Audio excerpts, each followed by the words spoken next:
देख रहे हैं पल पल न्यूज़ और मैं हूं आपके साथ नदीम अकरम। तुर्की के राष्ट्रपति रजब तैयब एर्दोगन आजकल अपने फैसलों से और अपने कदमों से लगातार दुनिया भर को हैरान कर रहे हैं। हैरानगी इसलिए भी ज़्यादा लोगों को हो रही है क्योंकि अमेरिका, जो कि भक्तों के अब्बा के दोस्त कहलाता है अमेरिका, तो उसने तमाम पाबंदियां ख़ास तौर पर लगा दी तुर्की के ऊपर और ये सोचा कि तुर्की तो अब बर्बाद हो जाएगा। पर तुर्की को बर्बाद करने की जो सोच अमेरिका की थी वो धराशायी हो गए, क्योंकि जिस तरह से मुस्लिम देश तुर्की के साथ आकर के खड़े हुए उसने दुनिया को हैरान करके रख दिया। और ख़ास तौर पर अगर तुर्की और भारत के रिश्तों की बात की जाए तो जो बचे कुचे रिश्तों में सुधार होने की गुंजाइश थी उसे गोदी मीडिया ने ख़राब करने की कोई कसर नहीं छोड़ी, क्योंकि गोदी मीडिया द्वारा ये बताया जाता है अंधभक्तों को कि तुर्की सबसे बड़ा दुश्मन देश है भारत का, जो कि मोदी सरकार से नफरत करते हैं।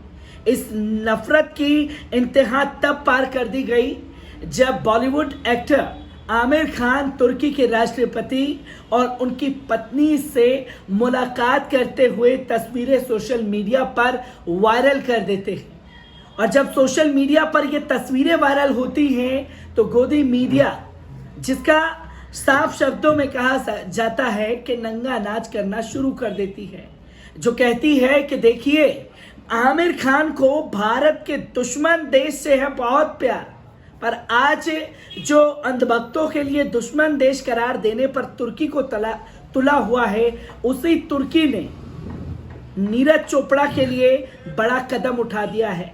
वो नीरज चोपड़ा जिसने भारत को स्वर्ण पदक दिलाया अपने भाले फेंकने में, और भाला फेंकने में वर्ल्ड रिकॉर्ड कायम करके भारत के लिए स्वर्ण पदक लाए।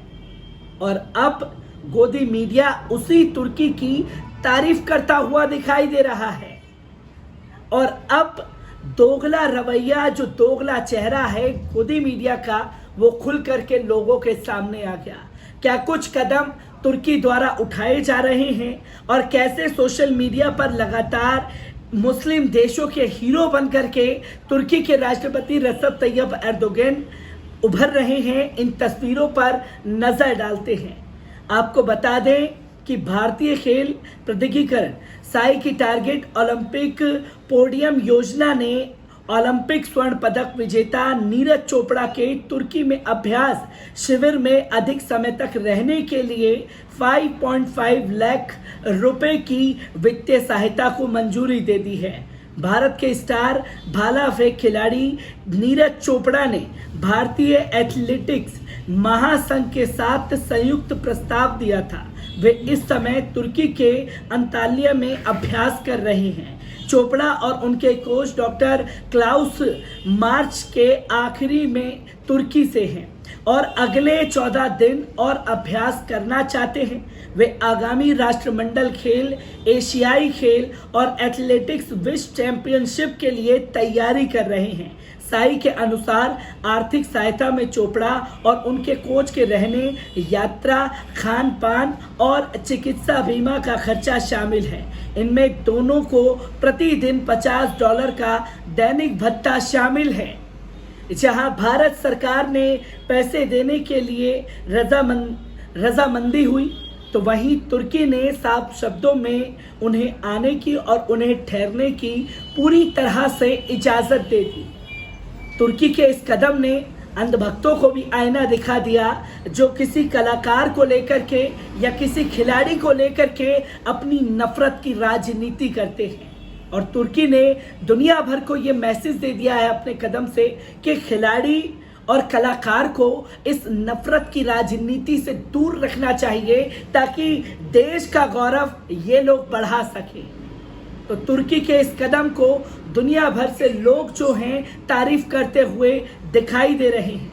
इसी के साथ साथ आपको बता दें कि तुर्की की अर्थव्यवस्था जो है वो धरातल पर जा रही है और अपनी अर्थव्यवस्था को सुधारने के लिए, अपने रिश्तों को सुधारने का काम भी रजब तैयब एर्दोगन द्वारा किया गया, जो रमज़ान के पाक महीने में उम्रा करते हुए दिखाई दिए और सऊदी अरब के दौरे पर पहुंच गए। अब इसी के साथ साथ आपको बता दें कि तुर्की के राष्ट्रपति रसब तैयब एर्दोगान ने ज़ायोनी शासन के राष्ट्रपति को फिलिस्तीन के अधिग्रहण दिवस पर बधाई दी।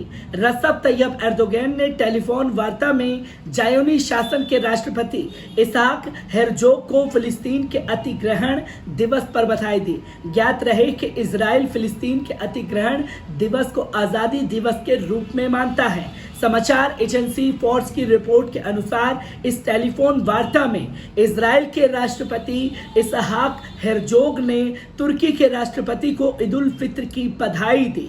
ज़ायोनी शासन के राष्ट्रपति कार्यकाल से जारी होने वाली विज्ञापन के अनुसार इस टेलीफोन वार्ता में रसब तैयब एर्दोगान ने कहा कि ईद अपने साथ खुशी व शांति लिए है और वे क्षेत्र के लोगों के दिलों को एक दूसरे के निकट करेगी। इसी प्रकार इस टेलीफोन वार्ता में दोनों पक्षों ने क्षेत्र में शांति व सुरक्षा स्थापित करने के उद्देश्य से विचार विमर्श की जारी रहने पर बल दिया। इजरायली राष्ट्रपति के कार्यालय में से जारी होने वाली विज्ञापन के एक भाग में आया कि इसहाक हेरजोग ने तुर्की के राष्ट्रपति का आभार व्यक्त किया और साथ ही कहा कि दोनों पक्षों की सहकारिता तुर्की और इजराइल दोनों के हितों में है और इसी जारी रहना चाहिए। ज्ञात रहे कि पिछले सप्ताह हिब्रू भाषा के ज़ायोनी समाचार पत्र इजराइल ह्यूम ने रिपोर्ट दी थी कि तेल अवीव की मांग पर अंकारा ने फिलिस्तीन के हमास संगठन के 10 सदस्यों को तुर्की में प्रवेश की अनुमति नहीं दी थी। इसी प्रकार तुर्की फिलिस्तीनियों की शहादत प्रेमी कार्रवाइयों की भी भत्सना कर चुका है। तो तुर्की ने लगातार ये बताने की कोशिश की कि जो चीज़ें गलत हो रही हैं वो गलत को कभी स्वीकार नहीं करेगा, जिसमें ज़ायोनियों के साथ भी कंधे से कंधा मिला करके चलने को तैयार रसब तैयब एर्दोगान हो गए हैं और साफ शब्दों में कह दिया है कि जब तक फिलिस्तीनियों के ऊपर ये जुल्म बंद नहीं हो जाता तब तक कोई बातचीत या शांति का रास्ता नहीं निकाला जा सकता। इसी के साथ साथ आपको ये भी जान लेना ज़रूरी है कि तुर्की के राष्ट्रपति आज उस इस्लामिक मुल्क के हीरो क्यों बन रहे हैं। सोशल मीडिया पर आज रसब तैयब एर्दोगान को कौन नहीं जानता। रसब तैयब एर्दोगान दुनिया के पहले एकमात्र ऐसे मुस्लिम राष्ट्रपति हैं जिनको अंतर्राष्ट्रीय स्तर पर ख्याति प्राप्त है। आज सोशल मीडिया के जरिए एर्दोगान ने अलग ही पहचान बना ली है और हो भी क्यों ना, जब भी दुनिया भर में मुसलमानों पर मुसीबतों का आई है एर्दोगान उनके लिए हर तरह से मदद करने के लिए हरदम तैयार रहते हैं, चाहे फिर वो रोहिंग्या मुसलमान हो या फिर बांग्लादेशी मुसलमान हो। अपने संघर्षरत भरे जीवन में एर्दोगान ने कभी हार नहीं मानी। अभी हाल ही में उनको अमेरिका ने ही भी हर तरह से झुकाने की कोशिश की, उन पर तरह तरह के टैक्स का बोझ डालकर उनके आर्थिक बजट को काफ़ी नुकसान भी पहुंचाया।